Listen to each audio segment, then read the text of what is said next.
Now back to CNN and Fortune. Most capitalists would resent being called a pig. Most.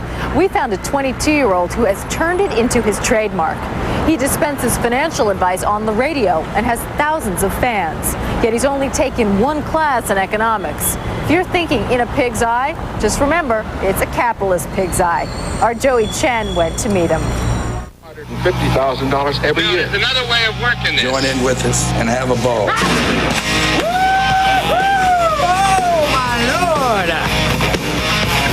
My Lord, my Lord, 1207. The voice of new money is at the mic.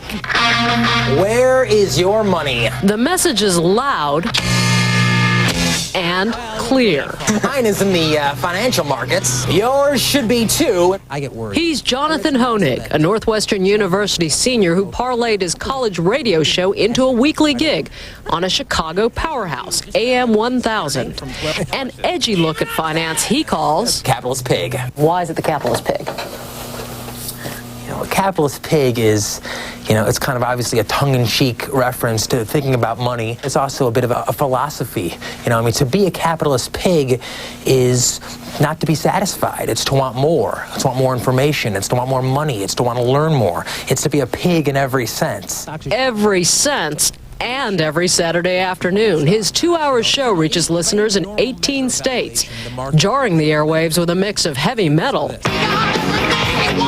and investment advice. There is no sure thing. You got to do the homework. The irreverent guest list pairs heavy hitters, like the chairman of the Chicago Board of Trade, whose business thrives on Risk.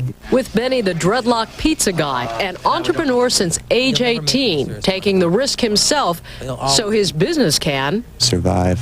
The capitalist pig takes aim at Jonathan's peers, other 20-year-olds, pushing them to ask questions about their money. 312-591-YELL, 312. On the phone today, typical callers. Back on capitalist pig, investable. A 20-something ready to put her first grand in the stock market. Conservative. I'm just going to throw $1,000 that I just have extra kind of laying around. Cool. That's not Doing about nothing.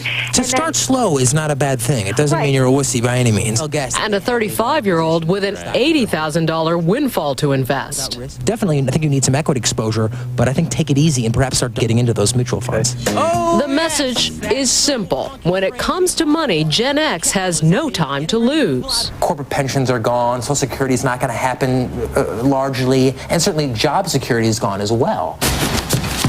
Taking his own advice, this capitalist pig can't afford to sleep late because along with his other enterprises, Jonathan is also a bond trader. Really? Minutes before battle, the market opens at 7:20. Say one! To trade! He took the Board of Trade's required training, but says he really figured this out by watching the other guys in the pits. What did we do?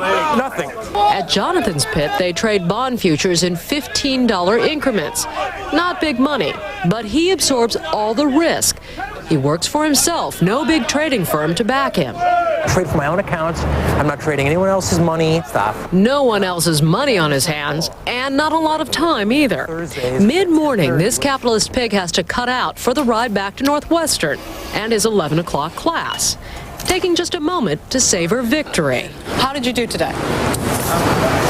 Probably up about $15, which pays for the coffee, pays for the L, and You made $15 this morning? well, that's before taxes. You spent your whole morning down here. That's great. If I can come out of here, at least at this stage in my very early trading career, making a couple of bucks, breaking even, that's great because the experience is invaluable. You couldn't pay enough for it.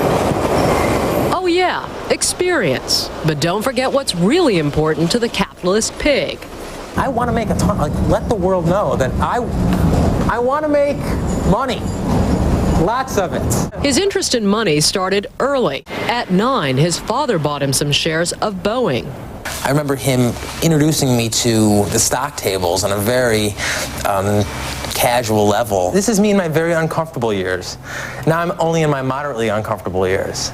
On his 13th birthday, a very important one in Jewish tradition, he was thinking about money more than manhood. The bar mitzvah is like a young Jewish man's indoctrination into the world of money to a great degree. money and or, gift certificates for at Blockbuster. Or not. His bar mitzvah money went into soybean futures. Threads the needle to Jordan. And While other kids his age looked up to Michael Jordan, Jonathan's heroes were empire builders. Apple's Steve Jobs, Playboy's Hugh Hefner, and his on-screen role model, Wall Street's Gordon Gekko. The point is, ladies and gentlemen, that greed, for lack of a better word, is good. Greed is good. You need to be greedy because no one else is going to take care of you. All this wisdom from a kid who's only taken one basic econ class and has no interest in finance courses. This is our little ode to Louis Ruckeiser, or like shrine to Louis Ruckeiser. His off-campus apartment is covered with motivational messages. Which are your favorites? Well, there's two. There's money creates taste, and then the other one is an elite is inevitable.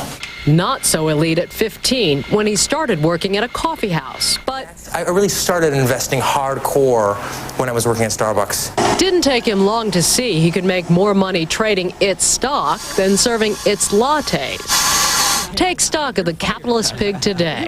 A radio show, a newsletter, a regular feature on public radio, bond trader, equity investor, and college student. This is your empire. This is it for now. It's going to get bigger and better, but for now, this is plenty. Because, in the words of his hero, Greed is right. Greed is good. Greed clarifies. Money is what gets things done.